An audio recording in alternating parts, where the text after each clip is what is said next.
Hi friends, welcome to Amazon World. അപ്പോൾ this is the part 3 and the final video of AS11. Okay, നമുക്കിപ്പോൾ AS11 വേഗം തീർക്കാം. അപ്പോൾ ഇനി നമുക്ക് എടുത്തു തുടങ്ങാനുള്ളത് ട്രാൻസ്ലേഷൻ ഓഫ് ഫിനാൻഷ്യൽ സ്റ്റേറ്റ്മെൻറ്റ്സ് ആണ്.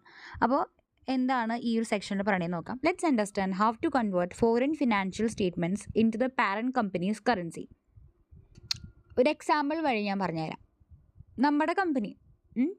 നമ്മുടെ കമ്പനിക്ക് ഫോറിൻ ഓപ്പറേഷൻസ് ഉണ്ട് ഔട്ട്സൈഡ് ഇന്ത്യ. അപ്പോൾ 2 ഫോറിൻ യൂണിറ്റ്സ് ഉണ്ട് നമുക്ക്. ഓക്കെ, 2 ഫോറിൻ ബ്രാഞ്ചസ് ഉണ്ട് നമുക്ക്. രണ്ടും പുറത്താണ്, ഔട്ട്സൈഡ് ഇന്ത്യ ആണല്ലോ, അതുകൊണ്ടാണ് ഫോറിൻ ഓപ്പറേഷൻ എന്ന് വിളിക്കുന്നത്. അപ്പം രണ്ടും ഔട്ട്സൈഡ് ഇന്ത്യ ആണ്. ഒന്ന് ഇൻറ്റഗ്രലും മറ്റേത് നോൺ ഇൻറ്റഗ്രലും ആണെന്ന് വിചാരിക്കും. ഓക്കെ, അപ്പോൾ ഈ ഇൻറ്റഗ്രൽ USA വിചാരിക്കും. അപ്പോൾ അവിടെ ഡോളേഴ്സിലായിരിക്കും. ഓക്കെ, ഈ നോൺ ഇൻറ്റഗ്രൽ UK വിചാരിക്കാം. അപ്പോൾ അവിടെ പൗണ്ട്സിലായിരിക്കും. ഓക്കെ, അപ്പോൾ ഇവരുടെ ഒക്കെ ഫിനാൻഷ്യൽ സ്റ്റേറ്റ്മെൻറ്റ്സിൽ ഈ നോൺ ഇൻറ്റഗ്രലിൻ്റെ ഫിനാൻഷ്യൽ സ്റ്റേറ്റ്മെൻറ്റ് എടുത്ത് നോക്കി കഴിഞ്ഞ് കഴിഞ്ഞാൽ അവിടെ പൗണ്ട്സിലായിരിക്കും എമൗണ്ട് കാണുന്നത്, പൗണ്ട്സിലായിരിക്കും. ഈ USA ഇൻറ്റഗ്രലിൻ്റെ എടുത്ത് നോക്കി കഴിഞ്ഞാൽ നമുക്ക് എന്താ കാണുന്നത്, ഡോളേഴ്സിലായിരിക്കും ഫിനാൻഷ്യൽ സ്റ്റേറ്റ്മെൻറ്റ്സ് എടുത്ത് നോക്കുമ്പോൾ കാണാം. ഈ സാധനം നമ്മുടെ സ്വന്തം കമ്പനിയുടെ കൂടെ കമ്പയർ ചെയ്യണ്ടേ? ഓക്കെ, നമ്മുടെ കമ്പനിയുടെ ഫൈനൽ റിപ്പോർട്ടിനോട് കൂടെ കമ്പയർ ചെയ്യണം. കാരണം നമ്മുടെ ഈ കമ്പനിയുടെ ഫോറിൻ യൂണിറ്റ്സ് ആണത്, ഫോറിൻ ഓപ്പറേഷൻസ് ആണ് ഈ രണ്ടും, റൈറ്റ്? സോ അത് എങ്ങനെയാണ് നമ്മൾ ചെയ്യുക? കാരണം ഒരാൾ ഡോളറിലാണ്, മറ്റാളുടെ പൗണ്ടിലാണ്. നമ്മളാണെങ്കിൽ ഇന്ത്യൻ കമ്പനിയാണ്, നമുക്കത് റുപ്പീസിലേക്ക് ആക്കും വേണം. അപ്പോൾ ആ ഒരു കാര്യമാണ് ഇവിടെ പറയുന്നത്, translation of financial statements. Okay, അപ്പോൾ അതെങ്ങനെയാണെന്നാണ് നമ്മൾ നോക്കുന്നത്. അപ്പോൾ ആദ്യം തന്നെ ഇൻറ്റഗ്രൽ ഫോറിൻ ഓപ്പറേഷൻ്റെ കേസിൽ, അപ്പോൾ ഇൻറ്റഗ്രൽ ഫോറിൻ ഓപ്പറേഷൻ എന്ന് പറഞ്ഞു കഴിഞ്ഞാൽ നമ്മുടെ കമ്പനിയായിട്ട് വളരെ ക്ലോസ്ലി വർക്ക് ചെയ്യുന്നത്, ഇൻഡിപെൻഡൻ്റ് അല്ല, നമ്മളെ ഡിപ്പെൻഡ് ചെയ്ത് വർക്ക് ചെയ്യുന്നതാണ് integral foreign operation branch. Okay, ഒരു ഇൻറ്റഗ്രൽ ഫോറിൻ ബ്രാഞ്ച് അങ്ങനെ വിചാരിക്കും, ഫോറിൻ ബ്രാഞ്ച് ആണെന്ന് വിചാരിക്കാം. ഓക്കെ, നമ്മളെ ഡിപ്പെൻഡ് ചെയ്തിട്ടുള്ള ഫോറിൻ ബ്രാഞ്ച്. അപ്പം അവരെന്ത് ചെയ്യും, അവരുടെ ബുക്സിൽ ഉള്ള മോണിറ്ററി ഐറ്റംസ് എന്ന് പറഞ്ഞാൽ ക്യാഷ്, റിസീവബിൾസ്, പേബിൾസ് കാര്യങ്ങളൊക്കെ നമ്മുടെ ഫിനാൻഷ്യൽ സ്റ്റേറ്റ്മെൻറ്റ്സ് നമ്മുടെ ഫൈനൽ റിപ്പോർട്ടിലേക്ക് വരുമ്പോൾ, നമ്മുടെ സ്വന്തം കമ്പനിയുടെ ഫൈനൽ റിപ്പോർട്ടിലേക്ക് വരുമ്പോൾ അത് ഈ റുപ്പീസിലേക്ക് ആക്കണം. അപ്പോൾ അതെങ്ങനെ, ഏത് റേറ്റ് യൂസ് ചെയ്തിട്ടാണ് റുപ്പീസിലേക്ക് ആക്കുന്നത്? ബാലൻസ് ഷീറ്റ് ഡേറ്റിലുള്ള റേറ്റ് വെച്ചിട്ട് വേണം, അതായത് ക്ലോസിംഗ് റേറ്റ്, ബാലൻസ് ഷീറ്റിലുള്ള റേറ്റിനെയാണ് നമ്മൾ ക്ലോസിംഗ് റേറ്റ് എന്ന് പറയുന്നത്. ഈ ക്ലോസിംഗ് റേറ്റ് യൂസ് ചെയ്തിട്ട് വേണം മോണിറ്ററി ഐറ്റംസ് എന്ത് ചെയ്യാനായിട്ട്, കൺവേർട്ട് ചെയ്യാനായിട്ട്. We have already learned it. നിങ്ങൾ വിചാരിക്കേണ്ടത് അത് ഓൾറെഡി പറഞ്ഞതല്ലേ, ജസ്റ്റ് ഈ ഒരു സെക്ഷന് വേണ്ടി മാത്രം ഉള്ള സ്പെസിഫിക് ആയിട്ട് പറയാണ്. നമ്മൾ നേരത്തെ പറഞ്ഞത് തന്നെയാണ് അതൊക്കെ. ഓക്കെ, ഇനി കണ്ടീജൻ ലയബിലിറ്റീസ്, അവിടെ പറയാത്ത ചില കാര്യങ്ങളും കൂടി നമ്മളോട് പറയുന്നുണ്ട്. കണ്ടീജൻ ലയബിലിറ്റീസ് എന്ന് പറഞ്ഞാൽ എന്താണ്? നമ്മുടെ ബാലൻസ് ഷീറ്റിൻ്റെ അടിയിൽ ഫുഡ് നോട്ടായിട്ട് എഴുതുന്ന ഒരു കാര്യമാണെന്നാണ് പഠിച്ചിട്ടുള്ളത് അല്ലേ? കണ്ടീജൻ ലയബിലിറ്റി എന്ന് പറഞ്ഞാൽ, ഇപ്പോൾ പെട്ടെന്ന് നിങ്ങൾക്ക് മനസ്സിലാവാനാണെങ്കിൽ, ലെറ്റ്സ് സേ നമ്മുടെ പേരിൽ, നമ്മുടെ കമ്പനിയുടെ ഒരു ഇതിൽ ഒരു കേസ് നടന്നുകൊണ്ടിരിക്കുക കോർട്ടിൽ, ഒരുപാട് വർഷമായി. അപ്പോൾ ആ കേസിൻ്റെ അവസാനം ഒന്നെങ്കിൽ നമുക്ക് അനുകൂലമായിട്ട് വരാം. നമുക്ക് അനുകൂലമാവുകയാണെങ്കിൽ നമുക്ക് കോമ്പൻസേഷൻ ഒന്നും അടിക്കണ്ട. അനുകൂലമല്ലെങ്കിൽ നമ്മൾ എത്രയെങ്കിലും ഒരു എമൗണ്ട്, ഒരു എക്സാമ്പിളായിട്ട് 2 ലക്ഷം രൂപ എന്ത് ചെയ്യേണ്ടി വരും, അടയ്ക്കേണ്ടി വരും എന്ന് വിചാരിക്കുക. നമുക്ക് ലൈക്ക് അൺഫേവറബിൾ ആയിട്ടാണ് കോർട്ടിൽ തീരുമാനം വരുന്നതെങ്കിൽ, സോ ഇൻ ദാറ്റ് കേസ് ആ 2 ലക്ഷം നമുക്ക് വരാതിരിക്കാം. അപ്പോൾ അങ്ങനത്തെ സാധനങ്ങളൊക്കെ ഇനിയാണ്, അങ്ങനത്തെ ബാധ്യതകളെയാണ്, ലയബിലിറ്റീസിനെയാണ് കണ്ടീജൻ ലയബിലിറ്റി എന്ന് പറയുന്നത്. അവ നമ്മൾ ബാലൻസ് ഷീറ്റിൻ്റെ ഫുട് നോട്ടിലാണ് നമ്മൾ എഴുതുക. ഓക്കെ, അപ്പോൾ ഇത്തരം കണ്ടീജൻ ലയബിലിറ്റീസ് നമ്മൾ കൺവേർട്ട് ചെയ്യുമ്പോൾ, ഇൻറ്റഗ്രൽ ഫോറിൻ ഓപ്പറേഷൻ്റെ കൺവേർട്ട് ചെയ്യുമ്പോൾ ഏത് എക്സ്ചേഞ്ച് റേറ്റ് യൂസ് ചെയ്യണം? Closing rate. ഇതേ റേറ്റ് തന്നെ ഇവിടെയും യൂസ് ചെയ്യാം. അപ്പോൾ കണ്ടീജൻ ലയബിലിറ്റി കഴിഞ്ഞ് മോണിറ്ററി ഐറ്റംസ് കഴിഞ്ഞു കേട്ടോ. ഇനി incomes and expenses, P&L items ഒക്കെ നമ്മൾ എങ്ങനെ കൺവേർട്ട് ചെയ്യും? അതൊന്നും നമ്മൾ നേരത്തെ പറഞ്ഞിരുന്നില്ല. നമ്മൾ പറഞ്ഞിട്ടുണ്ടായിരുന്നത് ഈ മോണിറ്ററി അതുപോലെ നോൺ മോണിറ്ററി ആണ് പറഞ്ഞിരുന്നത്. അപ്പോൾ ഇൻകം ആൻഡ് എക്സ്പെൻസസുകൾ നമ്മൾ ട്രാൻസ്ലേറ്റ് ചെയ്യുന്നത് എങ്ങനെയാണ്? റേറ്റ് ഓൺ ട്രാൻസാക്ഷൻ ഡേറ്റ്, എന്നാണോ നമ്മൾ ട്രാൻസാക്ഷൻ ചെയ്തത് ആ ട്രാൻസാക്ഷനിൽ റേറ്റ് എടുക്കും, അല്ലെങ്കിൽ നമ്മൾ ആവറേജ് റേറ്റ് എടുക്കും. ഞാൻ പറഞ്ഞില്ലേ, ഒരു സ്പെസിഫിക് പീരീഡ് എടുക്കും അവർ. സ്പെസിഫിക് പീരീഡ് എന്ന് പറയുന്നത് ഒരു ആഴ്ചയോ അല്ലെങ്കിൽ ഒരു മാസമൊക്കെ ഒരു സ്പെസിഫിക് പീരീഡ് എടുത്തിട്ട് അതിൻ്റെ ആവറേജ് എടുക്കും. അപ്പോൾ income and expenses P&L items ആണെങ്കിൽ നമ്മൾ റേറ്റ് ഓൺ ട്രാൻസാക്ഷൻ ഡേറ്റ് അല്ലെങ്കിൽ ആ അടുത്തുള്ള ഡേറ്റുകളൊക്കെ ഒരു എമൗണ്ട് എടുത്ത് ആവറേജ് എടുക്കും. ഓക്കെ, ഇനി non monetary items at historical cost, ഇത് നമ്മൾ പഠിച്ചിട്ടുള്ളതാണ്. നമ്മൾ എന്ത് ചെയ്യണം? ആ ട്രാൻസാക്ഷൻ ഡേറ്റിൽ റേറ്റ് തന്നെ യൂസ് ചെയ്താൽ മതി, അതിൽ വലിയ ചേഞ്ച് ഒന്നുമില്ല. ഇനി non monetary items at fair value, അതും നമ്മൾ പഠിച്ചിട്ടുള്ളതാണ്. നമ്മൾ എന്നാണ് ഈ ഫെയർ വാല്യൂ ഡിസൈഡ് ചെയ്യുന്നത് അല്ലെങ്കിൽ വാല്യുവേഷൻ ചെയ്യുന്നത്, ആ ഡേറ്റിലെ റേറ്റ്. അപ്പോൾ ഇത് ഓൾറെഡി നിങ്ങൾക്ക് അറിയുന്നതാണ്. ഇതിൽ അറിയാത്തത് കണ്ടീജൻ ലയബിലിറ്റി, ഇൻകം ആൻഡ് എക്സ്പെൻസസ്, ബാക്കി 3 നമ്മൾ ഓൾറെഡി പറഞ്ഞിട്ടുള്ളതാണ്. ഇതാണ് ഇൻറ്റഗ്രൽ ഫോറിൻ ഓപ്പറേഷൻ്റെ കാര്യങ്ങൾ. ഇനി ഇത് എന്തിനാണ് ഇതൊക്കെ ചെയ്യണമെന്ന് ചോദിച്ചു കഴിഞ്ഞാൽ, why? Because the IFO is like a part of the parent company. Its financials must be treated like the parent's own. അപ്പോൾ സ്വന്തം പാരൻറ്റിൻ്റെ സ്വന്തം പോലെ കരുതണം അത് ഈ പറഞ്ഞ IFO. കാരണം പാരൻറ്റിനെ കംപ്ലീറ്റ്ലി ഡിപ്പെൻഡ് ചെയ്യുന്ന ഒരു ബ്രാഞ്ച് യൂണിറ്റ് ആണത്. അപ്പോൾ നമ്മൾ ഓരോ ഐറ്റംസും സൂക്ഷ്മമായി മാറ്റണം, അതാണ് ഉദ്ദേശിച്ചത്. ഇനി നോൺ ഇൻറ്റഗ്രൽ ഫോറിൻ ഓപ്പറേഷൻ നിങ്ങൾ നോക്കുമ്പോൾ അത്രയും ഉണ്ടാവില്ല.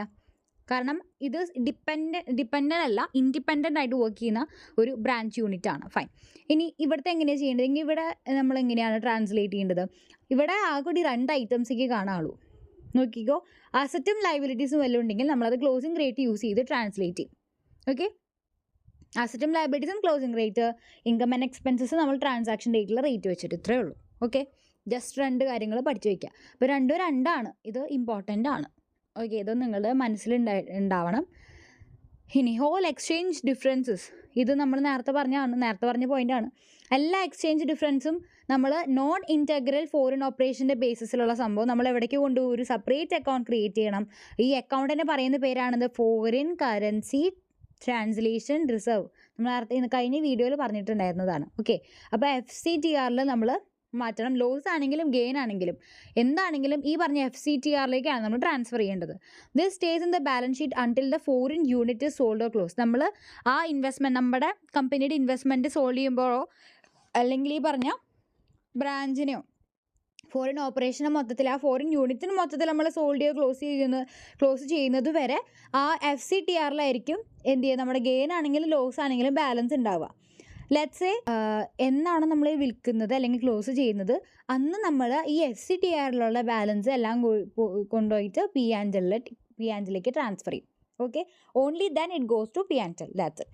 ഇനി ഇതെന്തുകൊണ്ട് ഇങ്ങനെ? ബിക്കോസ് NIFO അല്ലെങ്കിൽ NIFO is treated like a separate entity. So we just convert its entire financials using standard rates. നമ്മൾ വെറുതെ അസറ്റ് ലൈബിലിറ്റീസ് ക്ലോസിംഗ് റേറ്റ് വെച്ചും ഇൻകം ആൻഡ് എക്സ്പെൻസസ് ട്രാൻസാക്ഷൻ ഡേറ്റിലെ റേറ്റ് വെച്ചും ജസ്റ്റ് മാറ്റുന്നുള്ളൂ. ദാറ്റ്സ് ജസ്റ്റ് സ്റ്റാൻഡേർഡ് റേറ്റ് ആണ്. കാരണം വെച്ചാൽ നമ്മൾ ഡിപ്പെൻഡ് ചെയ്ത് വർക്ക് ചെയ്യുന്നതല്ല, അവർ സ്വന്തമായിട്ട് it's like A subsidiary. Okay, അപ്പോൾ അവരുടെ ഗെയിൻസും ലോസസും നമ്മൾ സെപ്പറേറ്റ് ആയിട്ടാണ് വയ്ക്കുക. FCTRലാണ് നമ്മൾ വയ്ക്കുക. ഓക്കെ, അപ്പോൾ ഇതൊക്കെ നിങ്ങൾക്ക് ക്ലിയർ ആയെന്ന് വിചാരിക്കുന്നു. That's it. നെക്സ്റ്റ് ഇത് കമ്പാരിസൺ ആണ്. അസറ്റും ലയബിലിറ്റീസും IFOയിലാണെങ്കിൽ നമ്മൾ ക്ലോസിംഗ് റേറ്റാണ് യൂസ് ചെയ്യുന്നത്, NIFOയിലാണെങ്കിലും ക്ലോസിംഗ് റേറ്റാണ് യൂസ് ചെയ്യുന്നത്. റവന്യൂ എക്സ്പെൻസസ് നമ്മൾ ട്രാൻസാക്ഷൻ ഡേറ്റ് അല്ലെങ്കിൽ ആവറേജ് റേറ്റ് എടുക്കും. IFOയിൽ ഇവിടെ ആവറേജ് ഇല്ല, ജസ്റ്റ് ട്രാൻസാക്ഷൻ ഡേറ്റ് റേറ്റ് ആണ് എടുക്കുക. എക്സ്ചേഞ്ച് ഡിഫറൻസ് നമ്മൾ IFOയിലാണെങ്കിൽ P&Lലാണ് പോവുക, NIFOയിലാണെങ്കിൽ FCTRലാണ് പോവുക. പക്ഷേ ഇത് വിൽക്കുവാണെങ്കിൽ ഇതിലുള്ള ബാലൻസ് ഒക്കെ പോയിട്ട് P&L ഇടും. ഓക്കെ, ട്രാൻസ്ഫർ ചെയ്യും. That's it. ഇനി ഫൈനൽ കോൺസെപ്റ്റ്സ് ആൻഡ് ആപ്ലിക്കേഷൻസിലേക്ക് പോവുകയാണ്. നമ്മുടെ AS11ൻ്റെ പരിസമാപ്തിയിലേക്ക് എത്തിക്കൊണ്ടിരിക്കുകയാണ്. അപ്പോൾ ഇവിടെ എന്താ പറയുന്നത്? Disposal of a non integral foreign operation. നമ്മുടെ ഇൻഡിപെൻഡൻ്റ് ആയിട്ട് വർക്ക് ചെയ്യുന്ന ഫോറിൻ യൂണിറ്റിന് നമ്മൾ ഡിസ്പോസ് ചെയ്ത് കളയാണ്. അപ്പോൾ അത് വായിക്കാം. When a company sells or closes a non integral foreign operation അല്ലെങ്കിൽ foreign subsidiary, it must transfer all accumulated exchange differences stored in foreign currency translation reserve FCTR to profit and loss in that year. ഇത് നേരത്തെ വീണ്ടും പറഞ്ഞതാണ്. ഇത് 3ാമത്തെ പ്രാവശ്യം നമ്മുടെ study mat ഇത് പറയുന്നത്. ഓക്കെ, അപ്പോൾ എന്താണ് പറയുന്നത്? ഒന്നുകൂടിയും ഇത് ഇപ്പോൾ നിങ്ങളുടെ മനസ്സിലുണ്ടായിട്ടുണ്ടാവണം. അതായത് ഈ നോൺ ഇൻറ്റഗ്രൽ ഫോറിൻ ഓപ്പറേഷൻ നമ്മൾ ഡിസ്പോസ് ചെയ്യുന്ന സമയത്ത് ഇതിന് വേണ്ടി നമ്മൾ ക്രിയേറ്റ് ചെയ്തിട്ടുള്ള FCTRൽ കിടക്കുന്ന ബാലൻസുകളെ നമ്മൾ P&Lലേക്ക് മാറ്റണം. ഓക്കെ, ഇത് നേരത്തെയും പറഞ്ഞത്. Because the company is no longer expose to the currency risk. ഇനി കറൻസി റിസ്ക് ഒന്നുമില്ല. അതുകൊണ്ട് തന്നെ നമ്മൾ ഈ ഡെഫേർഡ് ഗെയിൻസും ലോസസും ഒക്കെ കാണിക്കണം. ഇനി ആ ഒരു സംഭവം ഇല്ലല്ലോ. അതുകൊണ്ട് തന്നെ കറൻസി റിസ്ക് ഒന്നും ഇല്ലാത്തത് കൊണ്ട് നമ്മുടെ ഈ നോൺ ഇൻറ്റഗ്രൽ ഫോറിൻ ഓപ്പറേഷൻ നമ്മൾ ഡിസ്പോസ് ചെയ്യാണ്. അപ്പോൾ ഇനി കറൻസി റിസ്ക് ഒന്നും ഇല്ല. ഇനി അതൊക്കെ ബാക്കി നമ്മൾ എന്ത് ചെയ്യണം? ആ ബാലൻസ് ഉള്ളതൊക്കെ നമ്മൾ P&Lലേക്ക് മാറ്റണം. That's it. ഇനി change in classification of foreign operation. Sometimes a foreign operation may change from integral to non integral. Okay, അതായത് നോൺ ഇൻറ്റഗ്രൽ എന്ന് പറഞ്ഞു കഴിഞ്ഞാൽ നമ്മുടെ ഒരു യൂണിറ്റ് ഇൻറ്റഗ്രൽ യൂണിറ്റ് ആയിരുന്നു. നമ്മളെയൊക്കെ ഡിപ്പെൻഡ് ചെയ്ത് ഓപ്പറേഷനൊക്കെ ചെയ്ത് പൊയ്ക്കൊണ്ടിരുന്നിരുന്ന ഒരു ബ്രാഞ്ച് യൂണിറ്റ് ആയിരുന്നു, ഫോറിൻ ബ്രാഞ്ച് യൂണിറ്റ് ആയിരുന്നു. പക്ഷേ പിന്നീട് അത് നോൺ ഇൻറ്റഗ്രലിലേക്ക് മാറുവാണ്. അങ്ങനെ മാറുവാണെങ്കിൽ എങ്ങനെയാണ് അത് ട്രീറ്റ് ചെയ്യണത്? ഓക്കെ, അപ്പോൾ അതാണ് പറയുന്നത് foreign operation may change from integral to non integral or vice versa. അപ്പോൾ എന്താ ചെയ്യേണ്ടത്? From the date of change, എന്നാണോ ചേഞ്ച് ചെയ്യുന്നത്, from the date of change see the new translation method. അത്രേ ഉള്ളൂ. അതായത് നമ്മൾ use the new translation method. നമ്മൾ സാധാരണ മുന്നേ ഏതൊരു AS പഠിച്ചപ്പോൾ നമ്മൾ പറഞ്ഞായിരുന്നു, നമ്മൾ റെട്രോസ്പെക്റ്റീവ് രീതിയിൽ അതൊക്കെ അഡ്ജസ്റ്റ് ചെയ്ത് വരും എന്ന് പറഞ്ഞായിരുന്നു. ഇവിടെ അഡ്ജസ്റ്റ്മെൻ്റ് ഒന്നും നിങ്ങൾ ചെയ്യണ്ട. എന്നാണോ നിങ്ങൾ മാറുന്നത് ആ ഡേറ്റിൻ്റെ അന്ന് തൊട്ടിട്ട് ആ പുതിയ ട്രാൻസ്ലേഷൻ നമ്മുടെ ഈ നോൺ ഇൻറ്റഗ്രലിൻ്റെ രീതിയിൽ എങ്ങനെയാണോ നമ്മൾ ട്രാൻസ്ലേഷൻ ചെയ്യാറ് ആ രീതിയിൽ ചെയ്യണം. കാരണം ആദ്യം ഇൻറ്റഗ്രലിൽ നമ്മൾ പറഞ്ഞായിരുന്നു വളരെ സൂക്ഷ്മമായിട്ട് ഓരോന്ന് മാറ്റിയിരുന്നത്. നോൺ ഇൻറ്റഗ്രലിലേക്ക് വന്നപ്പോൾ ആകെ കൂടി asset, liability, income and expense എന്നുള്ള ആ ഒരു ക്ലാസിഫിക്കേഷനിലേക്ക് പോയി. അപ്പോൾ ഇനി തൊട്ടിട്ട് നോൺ ഇൻറ്റഗ്രലിൻ്റെ ട്രാൻസ്ലേഷൻ മെത്തേഡ് യൂസ് ചെയ്താൽ മതി. അല്ലാതെ പഴയത് പോയിട്ട് അവിടെ പോയിട്ട് അഡ്ജസ്റ്റ് ചെയ്യേണ്ട കാര്യമൊന്നും ഇല്ലയെന്ന്. അപ്പോൾ no need to re adjust old financial statements. That's it. ഇനി വന്നു നമ്മുടെ ഫോർവേഡ് എക്സ്ചേഞ്ച് കോൺട്രാക്ട്സ്. ഓൾറെഡി ഞാൻ ഇത് ഡെഫിനിഷൻ പറഞ്ഞപ്പോൾ ഒരു കുഞ്ഞൊരു എക്സാമ്പിൾ വെച്ച് പറഞ്ഞായിരുന്നു. ഇനി നിങ്ങൾക്ക് അത് മനസ്സിലായില്ലെങ്കിൽ once again the same kind of example എന്ന് പറഞ്ഞു കഴിഞ്ഞാൽ ഫോർവേഡ് എക്സ്ചേഞ്ച് കോൺട്രാക്ട് എന്ന് പറഞ്ഞു കഴിഞ്ഞാൽ ഞാൻ ഒരു ബാങ്കുമായിട്ട് ഞാൻ ഈ ഫോർവേഡ് കോൺട്രാക്റ്റിലേക്ക് കടക്കുവാണ്.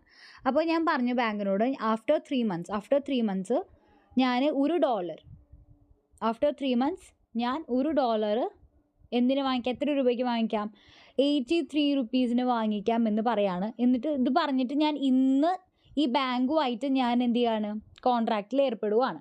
ഈ ബാങ്കുമായിട്ട് ഞാൻ ഇന്ന് കോൺട്രാക്റ്റിൽ ഏർപ്പെടുവാണ്. ഞാൻ കാശ് കൊടുത്തിട്ടില്ല. ഞാൻ പറയണം ആഫ്റ്റർ 3 months 83 rupeesന് ഞാൻ $1 വാങ്ങിക്കാം എന്ന് പറയാണ്. ഓക്കെ, ഇനി 3 മാസം കഴിഞ്ഞപ്പോൾ മാർക്കറ്റിൽ ഈ പറയുന്ന, അല്ലെങ്കിൽ നമ്മുടെ ഇത് നോക്കിയപ്പോൾ മാർക്കറ്റിൽ ഈ പറയുന്ന $1 85 ആണ്. അപ്പോൾ ഈ ഒരു കേസിൽ ഞാൻ ഓൾറെഡി ഈ ഫോർവേഡ് കോൺട്രാക്റ്റിൽ കയറിയ സ്ഥിതിക്ക് എനിക്ക് 83ക്ക് വാങ്ങിക്കാം. അപ്പോൾ എനിക്ക് 2 rupees എന്താണ്, ലാഭമാണ്. ഞാനിപ്പോൾ $1 ആയിരിക്കില്ല വാങ്ങിക്കുന്നുണ്ടാവും. ഞാൻ ഒരുപാട് ഡോളേഴ്സ് വാങ്ങിക്കുന്നുണ്ടാവും, 500 or 1000 ഡോളേഴ്സ് വാങ്ങിക്കുന്നുണ്ടാവും. അപ്പോൾ ഞാൻ $1000 വാങ്ങിക്കണമെങ്കിൽ എനിക്ക് 2000 rupees സേവ് ചെയ്യാം. അണ്ടർസ്റ്റുഡ്? ലെറ്റ്സ് സേ നേരെ ഓപ്പോസിറ്റ് ആവുകയും ചെയ്യാം കേട്ടോ. അതായത് നമ്മുടെ മാർക്കറ്റിൽ 85 അല്ല വന്നത്, 80 ആണ്. നേരെ തിരിഞ്ഞ് എന്തെങ്കിലും ഒരു കാര്യം കാരണം ഈ $1 എക്സ്ചേഞ്ച് റേറ്റ് 80 ആയിട്ട് മാറി. അപ്പോൾ അങ്ങനെ നോക്കുമ്പോൾ നമുക്ക് 3 rupees നഷ്ടം വരും. എങ്ങനെ പോയാലും ഈ കോൺട്രാക്റ്റ് നമ്മൾ മാനിക്കണം. അതാണ് സംഭവം.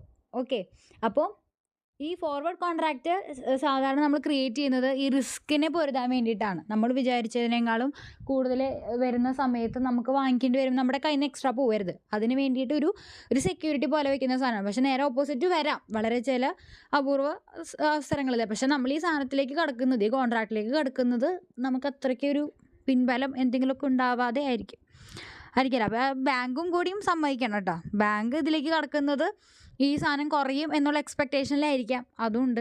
ഓക്കെ, അപ്പോൾ രണ്ട് കൂട്ടർക്കും അവരുടേതായിട്ടുള്ള എക്സ്പെക്റ്റേഷൻസ് ഉണ്ട്, എങ്കിൽ മാത്രമാണ് ഈ കോൺട്രാക്റ്റിലേക്ക് കിടക്കുള്ളൂ. ഇതാണ് ഫോർവേഡ് എക്സ്ചേഞ്ച് കോൺട്രാക്ട്.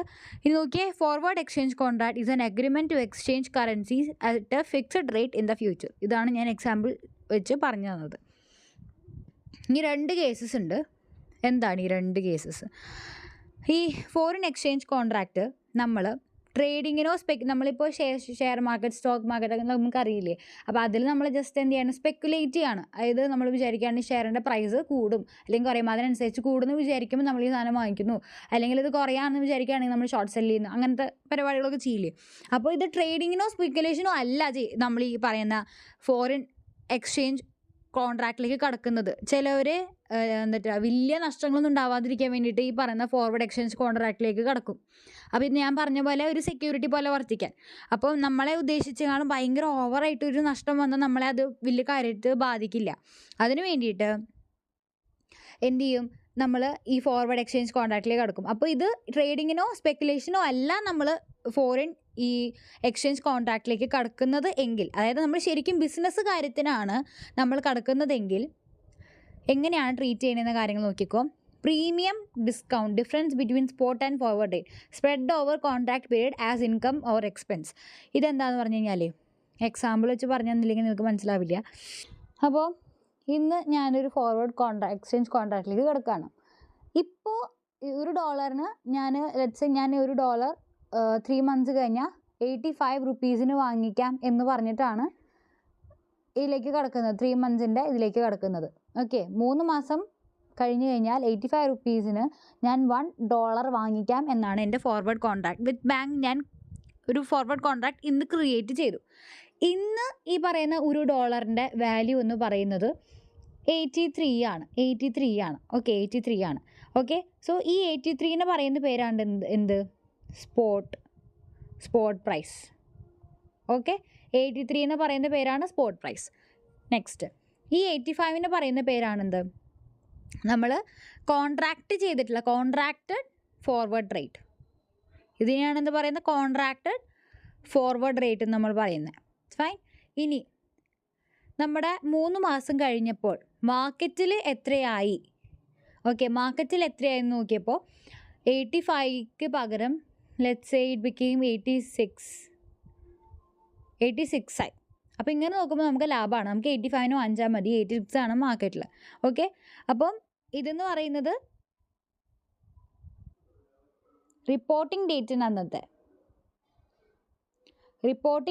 അന്നത്തെ റേറ്റ് ആണത്. അതായത് അന്നാണ് നമ്മൾ ഈ പറയുന്ന 3 months നമ്മുടെ ഓവറായിട്ട് നമ്മൾ ഈ പറഞ്ഞ കോൺട്രാക്റ്റ് പോലെ ചെയ്യേണ്ടത്. ഓക്കെ, അപ്പോൾ 3 റേറ്റ്സ്: സ്പോട്ട് റേറ്റ്, ഇത് ഫോർവേഡ് കോൺട്രാക്റ്റഡ് റേറ്റ്, ഇത് ഫോർവേഡ് റിപ്പോർട്ടിംഗ് ഡേറ്റ്. അപ്പോൾ 3 എക്സ്ചേഞ്ച് റേറ്റ്സ് കണ്ടില്ലേ നിങ്ങൾ? യെസ്. ഇനി ഇവർ പറയുന്നത് ഇതിലിപ്പോൾ 86 നമുക്ക് ജസ്റ്റ് തൽക്കാലം കളയാം. ഓക്കെ, ഇനി ഇവിടെ ശ്രദ്ധിക്കുക. 83 എന്ന് പറയുന്ന സ്പോട്ടും 85 നമ്മുടെ കോൺട്രാക്ട് ചെയ്തിട്ടുള്ളത്. അപ്പോൾ ലെറ്റ്സ് സേ 4 months കോൺട്രാക്റ്റാണ് നമ്മൾ എൻ്റർ ചെയ്തിട്ടുള്ളത്. 4 months കോൺട്രാക്റ്റാണ് എൻ്റർ ചെയ്തിട്ടുള്ളത്. ഇവർ തമ്മിൽ ഡിഫറൻസ് എത്രയാണ്? 2 ആണ്. ഈ 2 പറയുന്ന പേരാണ് എന്ത്? പ്രീമിയം. ഈ 2ൻ്റെ പേരാണ് എന്ത്? പ്രീമിയം. സ്പോട്ടിൽ ഇപ്പോൾ ഉള്ളത് 83 ആണ്. അതിനേക്കാളും കൂടുതലാണ് നമ്മൾ ഫോർവേഡ് റേറ്റിൽ പറയുന്നത് അല്ലേ? 2 അല്ലേ? എക്സ്ട്രാ 2 പറഞ്ഞിട്ടാണ് നമ്മൾ കോൺട്രാക്റ്റിൽ എൻ്റർ ചെയ്യുന്നത്. സോ ഞാൻ $1000 ആണ് പറയുന്നതെങ്കിൽ 2 × 1000 2000 rupees ആണ്. ഓക്കെ, അപ്പോൾ ഈ 2 അല്ലെങ്കിൽ ഈ 2000 നമ്മൾ എന്തായിട്ട് കാണിക്കണം? ആദ്യം എന്ത് ചെയ്യണം? Spread over contracted period. നമ്മുടെ കോൺട്രാക്റ്റഡ് പീരീഡ് 4 months ആണ്. സോ നമ്മൾ എന്ത് ചെയ്യണം? 4 monthsലേക്ക് നമ്മളത് മാറ്റാം.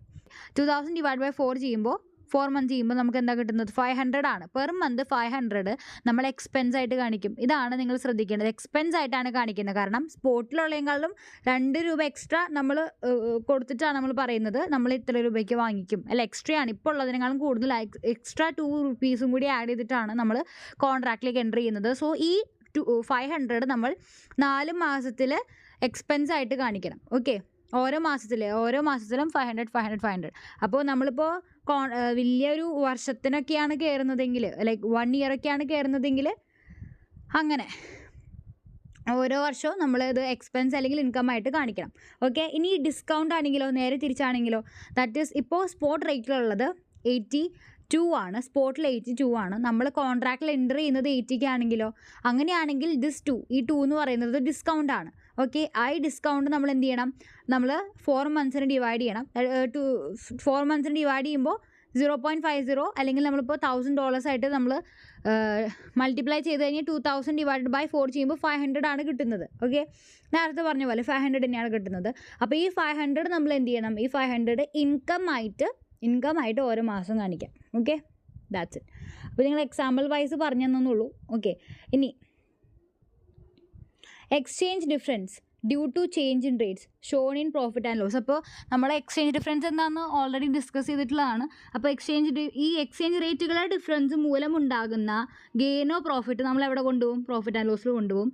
പിന്നെ എന്തെങ്കിലും ക്യാൻസലേഷനോ റിന്യൂവലോ വല്ലതും ഉണ്ടെങ്കിൽ നമ്മൾ അതിൻ്റെ ഈ ക്യാൻസലേഷൻ ചെയ്യുന്ന സമയത്ത് അല്ലെങ്കിൽ റിന്യൂ ചെയ്യുന്ന സമയത്തുള്ള ഗെയിനോ ലോസോ അതും നമ്മൾ എവിടേക്ക് തന്നെ ചാർജ് ചെയ്യും? പ്രോഫിറ്റ് ആൻഡ് ലോസിലേക്ക് ചാർജ് ചെയ്യും. And this is all about എന്ത്? ബിസിനസ് പർപ്പസിന് വേണ്ടിയിട്ടുള്ള ഫോർവേഡ് എക്സ്ചേഞ്ച് കോൺട്രാക്റ്റിൽ കയറുമ്പോൾ നമ്മൾ ചെയ്യേണ്ട കാര്യങ്ങളാണ് ഈ പറയുന്നത്. ഇനി ബിസിനസ് പർപ്പസിനല്ല, നമ്മൾ ശരിക്കും ഒരു സ്പെക്കുലേഷനോ ട്രേഡിങ്ങിനോ വേണ്ടിയിട്ടാണ് ഫോർവേഡ് എക്സ്ചേഞ്ച് കോൺട്രാക്റ്റിലേക്ക് കടക്കുന്നതെങ്കിൽ നമ്മൾ പ്രോഫിറ്റ് ലോസ് എങ്ങനെയാണ് കണ്ടുപിടിക്കേണ്ടതെന്നുള്ളതാണ് ഇവിടെ പറയുന്നത്. എന്ത് ഫോർമുലയാണ് യൂസ് ചെയ്യേണ്ടത്? പ്രോഫിറ്റ് ആണോ ലോസ് ആണോ വന്നതെന്ന് അറിയാൻ വേണ്ടിയിട്ട്. അപ്പോൾ foreign currency amount into forward rate on reporting date minus contracted rate. ഇത് നമ്മൾ ഓൾറെഡി പറഞ്ഞതാണ്. നമ്മുടെ ആ വലിയ എക്സാമ്പിളിൽ, നമ്മൾ ആദ്യം പറഞ്ഞ എക്സാമ്പിളിൽ നമ്മുടെ സ്പോട്ട് റേറ്റ് 83 ആയിരുന്നു. നമ്മൾ കയറിയിട്ടുണ്ടായിരുന്ന ഫോർവേഡ് എക്സ്ചേഞ്ച് കോൺട്രാക്ട് 85 ആയിരുന്നു. ബട്ട് 3 മാസം കഴിഞ്ഞപ്പോൾ അല്ലെങ്കിൽ 4 മാസം കഴിഞ്ഞപ്പോൾ 86 ആയിട്ട് മാറി. So this one is the reporting ഡേറ്റിലെ ഫോർവേഡ് റിപ്പോർട്ടിംഗ് ഡേറ്റിലെ എന്ത് എക്സ്ചേഞ്ച് റേറ്റ്. ഇത് നമ്മുടെ എൻ്റർ ചെയ്തിട്ടുള്ളത്, നമ്മൾ കോൺട്രാക്റ്റിൽ എൻ്റർ ചെയ്തിട്ടുള്ളത്. ഇത് ഇന്നത്തെ വാല്യൂ ആണ്. ഇത് ആഫ്റ്റർ 4 months ശരിക്കും ആക്ച്വലി വന്നിട്ടുള്ള വാല്യൂ ആണ് 86. ഇത് നമ്മൾ കോൺട്രാക്ട് ചെയ്തു. ഓക്കെ, അപ്പോൾ നമ്മളെങ്ങനെ പ്രോഫിറ്റ് കണ്ടുപിടിക്കണം? ഫോറിൻ കറൻസി എമൗണ്ട് എത്രയാണ്? നമ്മൾ ഡോളേഴ്സാണ്, $1000 ആണ്. $1000 into forward rate on reporting date. Reporting ഡേറ്റിൽ എത്രയാണ്? 86 മൈനസ് കോൺട്രാക്റ്റഡ് റേറ്റ് എത്രയാണ്? 85. അപ്പോൾ ഇവർ തമ്മിൽ വ്യത്യാസം എത്രയാണ്? 1. സോ 1000. അപ്പോൾ എത്രയാണ്? 1000 rupees. 1000 rupees നമുക്ക് എന്താണ്? ലാഭമാണ്. അങ്ങനെയാണ് പ്രോഫിറ്റ് നമ്മൾ കണ്ടുപിടിക്കേണ്ടത്. ഈ കിട്ടുന്നത് നമുക്ക് നെഗറ്റീവ് ആണെങ്കിലോ? നെഗറ്റീവ് ആണെങ്കിൽ നമുക്കത് ലോസ് ആണ്. അത് നമ്മൾ എവിടെ കാണിക്കും? Show full gain or loss in profit and loss എന്നാണ് പറയണത്. ഓക്കെ, ഫോർമലി യൂസ് ചെയ്തില്ലെങ്കിലും നിങ്ങൾക്ക് ഏകദേശം കാണുമ്പോൾ മനസ്സിലാവില്ലേ ഈ പറഞ്ഞ സംഭവം എന്താണ് നഷ്ടമാണെന്നുള്ളത്? നമ്മുടെ കോൺട്രാക്റ്റിൽ കയറിയിട്ടുള്ളത് 85 പക്ഷെ അന്ന് മാർക്കറ്റിൽ 86 ആണ്. അപ്പം നമുക്ക് ലാഭമല്ലേ? ഇത് ഞാൻ പറഞ്ഞത് നേരത്തെ. ഇത് വെറുതെ ഒരു ഫോർമുല യൂസ് ചെയ്തു. നമ്മൾക്ക് ഫോർമുല യൂസ് ചെയ്യണ്ട, വെറുതെ കൺഫ്യൂഷൻ ആക്കണ്ട. നമ്മൾ സാധാരണ കാണുന്ന പോലെ തന്നെയാണ്. ഇവിടെ നോക്കിക്കോ, note no separate recognition of premium or discount. അപ്പോൾ ഇവിടുത്തെ വ്യത്യാസം, ഇവിടെ നമ്മൾ പ്രീമിയം ഡിസ്കൗണ്ടൊക്കെ സെപ്പറേറ്റിൽ റെക്കഗ്നൈസ് ചെയ്യണം, ഇവിടെ സെപ്പറേറ്റ് റെക്കഗ്നൈസ് ചെയ്യണ്ട. അതാണ് ഇവർ തമ്മിലുള്ള വ്യത്യാസം. അപ്പോൾ ഇതും നിങ്ങൾ അറിഞ്ഞിരിക്കണം. ഓക്കെ, ഇനി നമ്മുടെ ഫൈനൽ പോർഷൻ ഡിസ്ക്ലോഷർ റിക്വയർമെൻറ്റ്സ് ആണ്. ഡിസ്ക്ലോഷർ റിക്വയർമെൻറ്റ്സ് പറയുന്നത് ഒരു കമ്പനി AS11 പ്രകാരം എന്തൊക്കെ ഡിസ്ക്ലോസ് ചെയ്യണം? നമ്മൾ പ്രോഫിറ്റും ലോസിലും ഉൾപ്പെട്ടിട്ടുള്ള നെറ്റ് പ്രോഫിറ്റ് ആൻഡ് ലോസിൽ ഉൾപ്പെട്ടിട്ടുള്ള എക്സ്ചേഞ്ച് ഡിഫറൻസുകൾ ഏതൊക്കെയാണെന്നുള്ളത് കമ്പനി ഡിസ്ക്ലോസ് ചെയ്യണം. എക്സ്ചേഞ്ച് ഡിഫറൻസ്, ഈ FCTR നമ്മുടെ ഫോറിൻ കറൻസി ട്രാൻസ്ലേഷൻ റിസർവിൽ ഉള്ള ഈ എക്സ്ചേഞ്ച് ഡിഫറൻസുകളെല്ലാം കൂടിയിട്ട് എത്രയാണെന്നുള്ളത് പറയണം. അതുപോലെ തന്നെ ഓപ്പണിങ്ങും ക്ലോസിംഗ് ബാലൻസിൻ്റെ റീകൺസിലേഷനും കാണിക്കണം. If using A different reporting currency the reason must be disclose. നമ്മൾ വേറൊരു റിപ്പോർട്ടിംഗ് കറൻസിയാണ് നമ്മൾ യൂസ് ചെയ്യുന്നത്, INR അല്ല, വേറെ എന്തെങ്കിലും റിപ്പോർട്ടിംഗ് കറൻസിയാണ് യൂസ് ചെയ്യുന്നതെങ്കിൽ എന്തുകൊണ്ട് എന്നുള്ള റീസൺ കൂടി നമ്മൾ പറയണം. If there is a change in foreign operation ക്ലാസിഫിക്കേഷനിൽ ഈ പറയുന്ന കാര്യങ്ങൾ എന്തെങ്കിലുമൊക്കെ ചേഞ്ച് വന്നു കഴിഞ്ഞിട്ടുണ്ടെങ്കിൽ അതും നമ്മൾ ഡിസ്ക്ലോസ് ചെയ്യണം. That's it. നമ്മുടെ ഫൈനൽ പോയിന്റ് എന്ന് പറയുന്നത് ട്രാൻസിഷണൽ പ്രൊവിഷൻ എന്ന് പറഞ്ഞു കഴിഞ്ഞാൽ ഈ AS11 ആദ്യമായിട്ട് വന്ന സമയത്ത് അതുവരെ അവരൊരു റൂൾ ഫോളോ ചെയ്തിട്ടുണ്ടാവുമല്ലോ. അപ്പം ഈ AS11 ഇപ്പോൾ വന്നതിന് ശേഷം AS11 അപ്ലിക്കബിൾ ആയിട്ടുള്ള ചില കാര്യങ്ങളിൽ നമ്മൾ മുന്നേ വേറെ ഏതെങ്കിലും രീതിയിലായിരിക്കും നമ്മൾ ട്രീറ്റ്മെൻ്റ് ഒക്കെ ചെയ്തിട്ടുണ്ടാവുക.